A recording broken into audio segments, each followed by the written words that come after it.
శ్రీమాత్రే నమః. ఈ వీడియోలో మనం కర్కాటక రాశి వారికి గృహయోగం ఏ విధంగా ఏర్పడుతుంది, ఏ సంవత్సరంలో వీళ్ళు సొంత గృహాన్ని ఏర్పాటు చేసుకోగలరు, అలాగే సొంత గృహం లేక అద్దె ఇళ్ళలో నివసిస్తున్న వారు ఎటువంటి పరిహారం చేసుకుంటే వాళ్ళకి గృహయోగం ఏర్పడుతుంది అన్న విషయాన్ని మనం ఈ వీడియో ద్వారా పరిశీలిద్దాం. ఒక జాతకుడికి సొంత గృహం ఉన్నదా లేదా అన్న విషయం అతడు పుట్టినటువంటి జన్మ జాతకాన్ని బట్టే ఆధారపడి ఉండడం జరుగుతుంటుంది. జాతకంలో గృహయోగం ఉంటే వాడు కంపల్సరిగా గృహయోగం ఏర్పడుకోవడం జరుగుద్ది. బట్ మామూలుగా కామన్గా మనం ఈ రాశి ఫలాలు చెప్పుకునే విధంగానే ఈ రాశి వారికి గృహయోగం ఎలాగుంటుంది, ఏ జాగ్రత్తలు తీసుకుంటే ఏర్పడద్దు అన్నది మనం తెలుసుకుందాం. అంతేగాని జాతకంలో ఉంటేనే మనం చెప్పినవి కూడా కొంతవరకు ఏర్పడతాయి. అసలు జాతకంలో గృహయోగం లేకపోతే ఇందులో కూడా ఎంత కష్టపడ్డా కూడా ఏర్పడదు. కాబట్టి ప్రస్తుతం కర్కాటక రాశి వారికి గృహయోగం ఎప్పుడు ఏర్పడుతుంది, ఏ విధంగా ఉంటుందంటే స్వభావ సిద్ధంగా కర్కాటక రాశి చరరాశి అవటం వల్ల ఏంటంటే వీళ్ళ సొంత ఊరిలో ఎక్కడైతే జన్మించారో, ఎక్కడైతే వీళ్ళు ప్రాథమిక విద్య జరిగిందో అది కొంతవరకు సొంత ఊరు, తల్లిదండ్రులు ఉన్నది సొంత ఊరు. ఆ ప్రాంతంలో వీళ్ళు ఎట్టి పరిస్థితుల్లో కూడా స్థిరపడలేరు. ఒకవేళ ఉన్న ఏ విధంగా అభివృద్ధి చెందలేరు. ఒకవేళ గృహం నిర్మించుకున్న వలన కూడా ఆ ఊరిలో వీళ్ళ గృహం సాధారణంగా ఏర్పరచుకోలేరు. వేరే ప్రాంతంలోనే వీళ్ళు ఇష్టమైనటువంటి అనుకూలమైనటువంటి గృహాన్ని ఏర్పాటు చేసుకోగలరు. ఎక్కువ వీళ్ళు ఊహల్లో విహరిస్తుంటారు అన్నమాట. గృహం కట్టుకుందాం, ఈ విధంగా కట్టుకుందాం, ఆ విధంగా కట్టుకుందాం అనుకుంటారు తప్ప దానికి తగ్గ కృషి చాలా తక్కువగా చేస్తుంటారు. సో అందువలన కూడా కొంత వాయిదా పడుతుంటుంది. ఒక విధంగా వీళ్ళకి ధైర్యంగా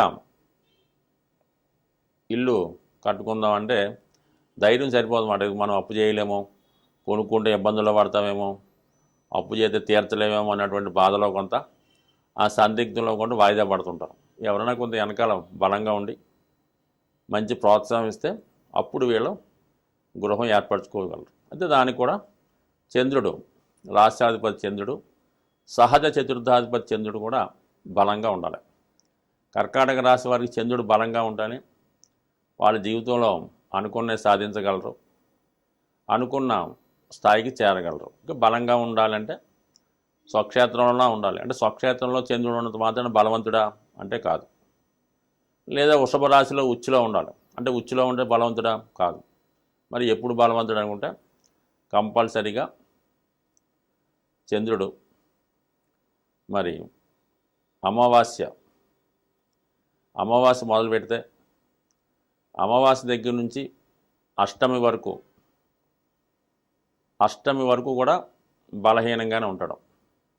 అక్కడి నుంచి నవమి తర్వాత నుంచి మనకి పౌర్ణానికి వెళ్ళే వరకు కూడా అంతా కూడా బలంగా ఉంటాడు. మళ్ళీ పౌర్ణమి తర్వాత నుంచి మళ్ళా అష్టమి వచ్చేంత వరకు కూడా బలవంతుడు అవుతాడు. అక్కడి నుంచి మళ్ళీ అమావాస్య ముందుకు వచ్చి బలహీనం అవుతాడు. అంటే మనకి రవికి మన జాతకంలో ఉన్నటువంటి సూర్య భగవానుడికి సుమారుగా 90 డిగ్రీల దూరంలో ఉండాలన్నమాట. 90 డిగ్రీల దూరం పైన ఉంటేనే బలవంతుడు ఉంటాడు. 90 డిగ్రీల లోపు ఉంటే వాళ్ళ స్థాయిని బట్టి బలహీనుడు అవుతాడు. అంటే మరీ అమావాస్య రోజు చాలా బలహీనంగా ఉంటాడు. అలాగే పౌర్ణమి రోజు చాలా బలవంతుడై ఉంటాడు. ఆ విధంగా బలవంతుడై ఉండి తర్వాత మిత్రక్షేత్రాల్లో కానీ,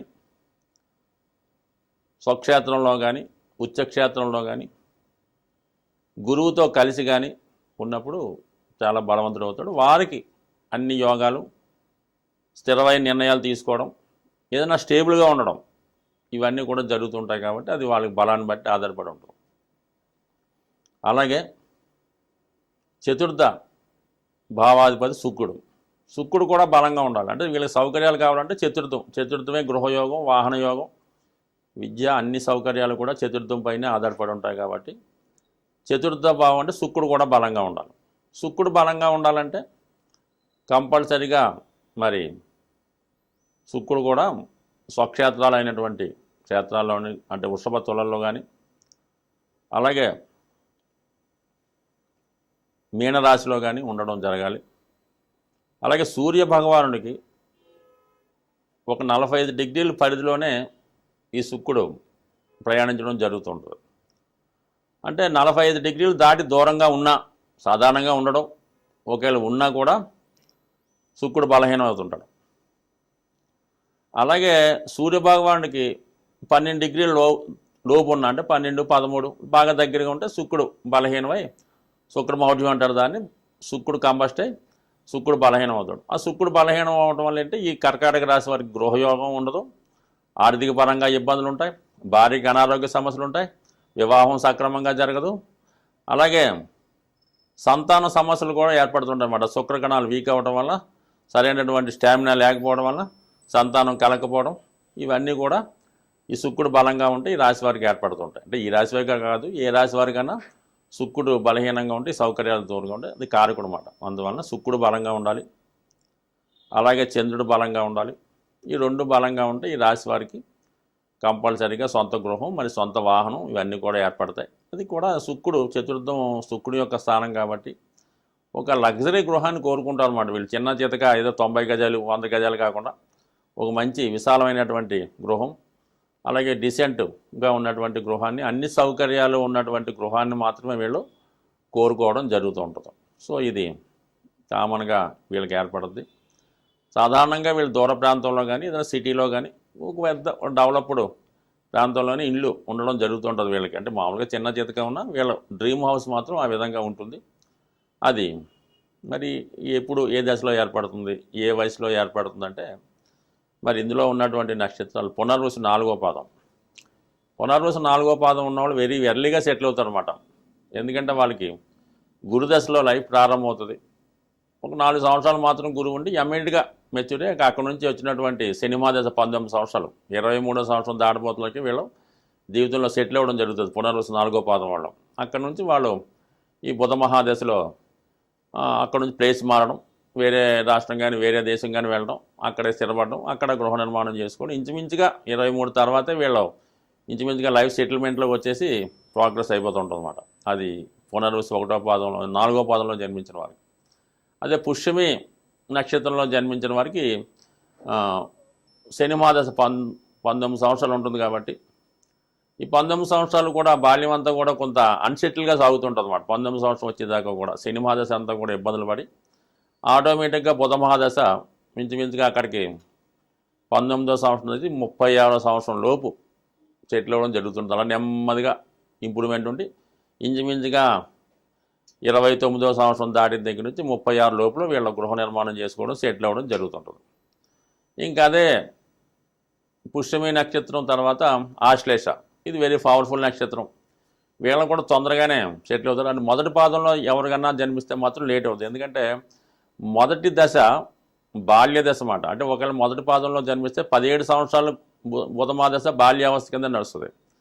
అదే 4వ పాదంలో నడిస్తే కేవలం 4 సంవత్సరాలు 3 నెలలు మాత్రమే బాల్యావస్థలో ఉంటారు. కాబట్టి ఆ పాదాలను బట్టి ఉంటుంది సెటిల్మెంటు, అంతా ఒకలా ఉండదు.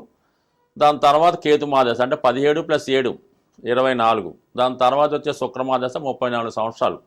అంటే 34వ సంవత్సరం లోపల వీళ్ళు అటు ఇటుగా కొంతవరకు సెటిల్ అవుతారు. అయితే సెటిల్ అవ్వడం మాత్రం పక్కా, దూర ప్రాంతంలో సెటిల్ అవ్వడం కరెక్ట్. సొంత ఊళ్ళో ఉందామంటే మాత్రం అక్కడే ఉంటాడు. 30 కాదు 40 వచ్చినా కూడా పెద్ద ఇంప్రూవ్మెంటే రాదు. కాబట్టి ఆ విధంగా ప్లాన్ చేసుకుంటే కర్కాటక రాశి వారికి సొంత గృహం సెటిల్మెంట్ ఏర్పడుతుంది. బట్ ఎనీహో వీళ్ళు నివసిస్తున్నటువంటి గృహంలో ఆగ్నేయ దోషం అంటే అద్దీంట్లో ఉంటే ఆగ్నేయ దోషం ఉండకుండా చూసుకోవాలన్నమాట. ఎందుకంటే శుక్రుడు ఆగ్నేయానికి కాడు కాబట్టి ఆగ్నేయ దోషం ఉండడం వల్ల ఆర్థిక పరంగా ఇబ్బందులు ఉంటాయి. సొంత గృహం ఏర్పడడంలో ఆలస్యం అవుతుంటుంది. అలాగే భార్యకి కానీ మదర్కి కానీ హెల్త్ ప్రాబ్లమ్స్ రావడం జరుగుతుంటుంది. కాబట్టి ముందు ఆగ్నేయ దోషాన్ని సరి చేసుకోండి. అలాగే వాయువు అంటే ఉత్తర వాయువు భాగం కూడా సరి చేసుకోవడం వల్ల జాతకుడికి అభివృద్ధి ఉంటుంది. ఈ రెండు జాగ్రత్తగా చూసుకుంటూ మరి శుక్రుడి యొక్క అనుగ్రహం కోసం ప్రతి శుక్రవారం లక్ష్మీ అమ్మవారిని ఎరుపు రంగు పూలతో పూజించడం చేసుకోండి. అలాగే మీరు గృహం ఏదైనా మీరు కొనుక్కోవాలనుకుంటే మంచి గృహం చూసుకొని దానికి అడ్వాన్స్ ఇచ్చే సమయంలో భయాన్ని అంటారు కదా, ఆ టైంలో మీకన్నా మీ అక్కగారు మీకన్నా ముందు పుట్టినటువంటి అమ్మాయి ఎవరన్నా ఉంటే ఆవిడ వద్ద కానీ, ఒకవేళ ఆవిడ లేకపోతే మీ అన్నగారి భార్య వదిన వారి వద్ద కానీ కొంత డబ్బు అప్పుగా తీసుకొని ఆ ధనంతో కలిపి ఆ అడ్వాన్స్గా ఉంటుంది. ఆవిడ ఎంత ఇస్తే అంత, 1000 ఇస్తే 1000, 1000 ఇస్తే 1,00,000 ఇస్తే 1,00,000, ఆ ధనాన్ని మీరు అడ్వాన్స్గా ఆ గృహానికి ఇస్తే మీకు తొందరగానే ఆ గృహం మీ సొంతం అవుతుంది. అలాగే రుణ సౌకర్యం కూడా కలుగుతుంది. దాని తర్వాత ఆ గృహంలో మీకు అభివృద్ధి కూడా ఉంటుంది. స్వస్తి.